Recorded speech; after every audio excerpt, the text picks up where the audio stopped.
This we've talked about pretty extensively as a group. What does this bill mean? I mean, we know that our Yeah. legislators have come forward and said we're cutting Medicaid. They've already cut some of the protections of the ACA with this bill. And the next thing they're going to do is cut Medicaid. And a very large portion of the community of children with complex medical needs rely on Medicaid, either as a primary insurance or as a secondary insurance. And by losing those protections of Medicaid, we're talking about the fact that children will have to go back into the hospital. Children will be institutionalized because that's what their insurance company is going to pay for. And we're removing them from their communities and their families. And we are taking away the bright futures that they have. So we're looking at this as a potential nightmare for a number of families. But we also know this isn't over yet. They have not yet cut Medicaid. There's still time to come back from this. And we as a group are trying to figure out, what does that look like? Where are we going next? Because it's not over. Medicaid is still in place. How do we keep moving forward? And I think that's one of the really hard things for anybody to determine at this point, because the tax bill really is so large. And I don't think that really anybody has probably read and been able to digest the entire thing and fully be able to suss it out, how far in the future it's going to impact our children or anybody for that matter. So I think it's hard to tell, and we are not done fighting this. Even though it may be a large loss overall, there are still small battles that we can win to help our children and protect our children, further down the line. What about the not securing further funding for CHIP yet? I think what happened earlier today was that they passed a continuing resolution that included some temporary measures for CHIP to be funded for a little bit longer. But what does it mean for the children of the parents that you're working with that CHIP hasn't yet been funded 5 years into the future? So the reality is very few children with complex medical needs actually utilize CHIP, but we support CHIP because we believe that all children should have access to healthcare in order to survive and thrive. And although it doesn't directly impact our children with complex medical needs, it does affect a number of families who have other children who do not have complex medical needs. And if a child's not receiving preventative ongoing care, there's nothing to say they won't become a child with complex medical needs. And then they're going to be in a much worse place than getting quality, affordable insurance. And I must say, it's a little bit appalling that Congress has not done something a little bit better than a continuing resolution. I mean, this is something that is widely popular. It's very bipartisan, and 9 million children and low-income families rely on CHIP, and so it's really unfortunate that it's turned into this. But I echo Austin's sentiments, and I think it's very important that Congress jumps on board. I mean, why use children as leverage? That really is it's appalling. Yeah, and given the enormity of the tax bill, the CHIP funding is a relative drop in the bucket. Yes, agreed. Right. Well, it's interesting because we met with Senator Kaine this week, and he said that they had 80 to 85 senators who would vote for this in a heartbeat. They would support CHIP, they would be there, but that GOP leadership was using CHIP and children's lives as a political leverage, that they were holding this as, we have something in our pocket, and if we don't get these things through, we're not going to authorize CHIP. So the reality is not everybody has been concerned about the children. They've been concerned about power. Yeah. So, we're sort of talking about the bad things, the negative things that are happening. So let's talk about sort of the action items for our listeners.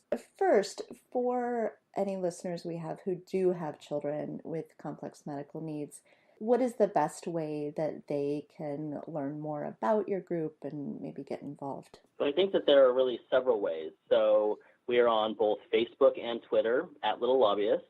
We also have a website, which is littlelobbyist.org. You can submit a story on our website. If you'd like to, you can reach out to us via email.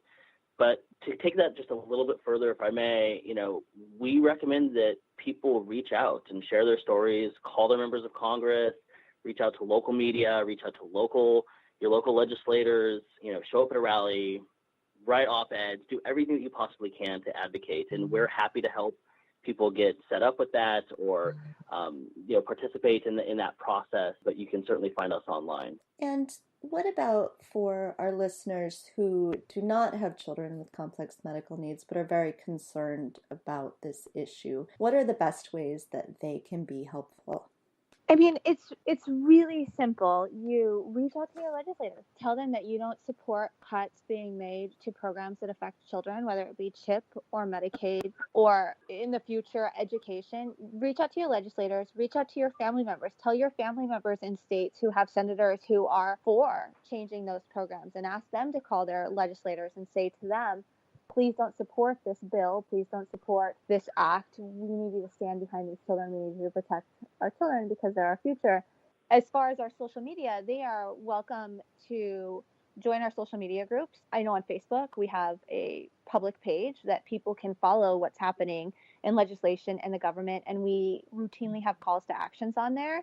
And those calls to actions are not only for families who have children with complex medical needs, they are for the wider general public who want to be involved and want to do something. I haven't seen anything on your webpage about fundraising. Are you looking for donations to help your work? So we are in the process of filing our nonprofit status, and it honestly had taken a back burner to just taking care of these healthcare bills. Mm-hmm.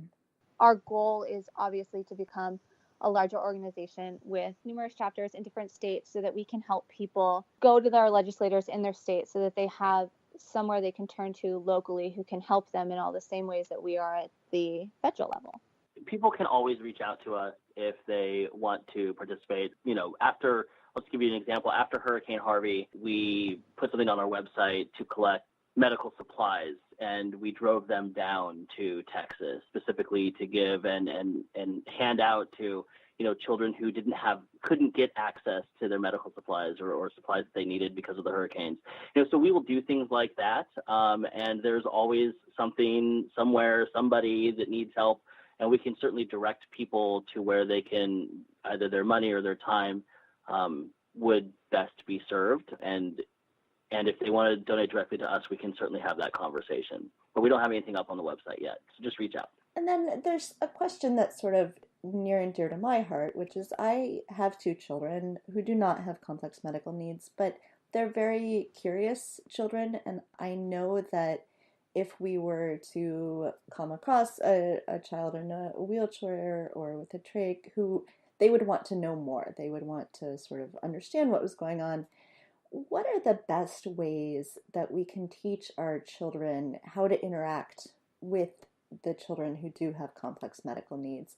Are there good books that we can be having them read, so that they can help be, supportive and friendly to children and, not sort of ostracized by being too curious, if that makes sense? No, so this is one of my favorite questions of the evening. And the reason is, Yep, agreed. You always hear parents saying to their children, don't stare, don't look. If a child starts to ask a question, a parent shushes them. No, come ask. By teaching your children, by letting your children be curious, by letting them learn, they're going to grow up into adults who don't see disabilities differently. If a child runs across the hallway yelling, why is she in that chair? I am thrilled to explain why she's in her chair.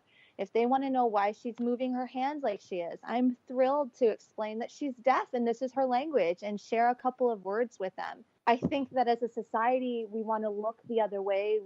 Many of us grew up being told, don't stare, don't look, don't talk. But that's not how we teach our children to be accepting. We teach our children to be accepting by having open and honest communication with families and with the children. My daughter loves the attention she gets. And I'll be honest, at 5, she gets sad sometimes. She sees a child come running and a parent stop them. She doesn't understand why that child's not allowed to come over. So that parent may think they are doing the right thing, but it's the wrong thing in so many ways. And I will piggyback on that and say, I think that it's great. I echo Austin 100%. And I think it's great when kids come up and just treat them like children, because they are. Treat them like any other human being. I have a great story where Pearson and I were at the aquarium here, and we were in the restroom, and I was, changing him, and a child came up and said, what's wrong with him? And it gave me the opportunity to say, nothing's wrong with him. You know, he just breathes a little bit differently than you do. And the kid was really interested, and I was able to show him the trach and tell him that, you know, this is just how he breathes. You know, kids are all different. We all have things that are a little bit different. And the child was very happy and appreciated that answer. And then as we were leaving, he said goodbye to Pierce. And I think that really is the sort of interaction that we want for our kids and that our kids really like. My son loves hanging out with other kids, whether they're complex or whether they're not. And so it's great to just have that opportunity to have that either teachable moment and have them be regular children, because they really are. They're kids. They just have different needs than other kids do. Right. And I think, just to follow up one more time on that, Ben, our children don't know they have complex medical needs. Our children don't realize that they are any different than their typical developing peers. And so for my daughter, she has Down syndrome. So obviously she does have a cognitive delay. But in her mind, she doesn't know that. She doesn't have one. She just wants to play with the kids because they're there. And she's thrilled to show them all of what we call her accessories. Like, here's my feeding tube. Look what I have. I mean, it's just, that's the reality, right? Because to her, this is normal. This is her life. And like Ben said, kids love to learn. They want to know. Let them know. Yeah, I guarantee you, if my kids come in contact with your kids, they'll have tons of questions. They have tons of questions about everything. So that's really useful to think about, and I will encourage them to ask those questions. Thank you. That is so, so important. That's great. So is there anything else that you would like to make sure that our listeners hear or think about going forward? I think it's just really important that we all know that this tax bill was not a loss that we can't overcome. We have to keep going. We have to keep calling. We have to let our legislators know we're not happy. And this transcends children with complex medical needs. This is the well-being of our country's futures. Yep, and I would just like to add on to that. Do whatever. Do something. You reach out, have a conversation with somebody, talk to somebody about it, talk to your legislator, call, write, show up. You know, do whatever you can, whatever you think is important. And if you need assistance along the way, let us know. But really, what it comes down to is our voice matters, and each individual person's voice matters. And just taking that step to reaching out to somebody, either be state, local, and or federal level, is really, really important. And just get out there and do something if it really is that important to you, and keep going. We are making a difference, and we are changing the direction of this country, and we'll just continue to do so. That's great. And we'll put on our webpage and on our social media, we'll put the links to your webpage and your Facebook and your Twitter, so that I hope that our listeners will check that out and follow you guys on Twitter and sort of see when there are calls to action, particular things you would like people to be calling Congress about. And on behalf of all parents, I would like to really thank you guys for the work that you're doing. I think that this is really important, and I know that it must be really time consuming for you guys, but I'm really grateful that you're out there doing that work. Thank you. We're happy to do it. Absolutely. Yes, thank you so much. Our theme music is called Sweeter Vermouth and was composed by Kevin MacLeod of Incompetech.com. It is licensed under Creative Commons by Attribution 3.0 license. Our logo was created by Matthew Weflin, expressly for Two Broads Talking Politics, and is copyright 2017. You can contact us at twobroadstalkingpolitics@gmail.com or at twobroadstalk on Twitter. Our podcast can be found on iTunes, Stitcher, Google Play, and TuneIn. Please let us know if you have any trouble finding us.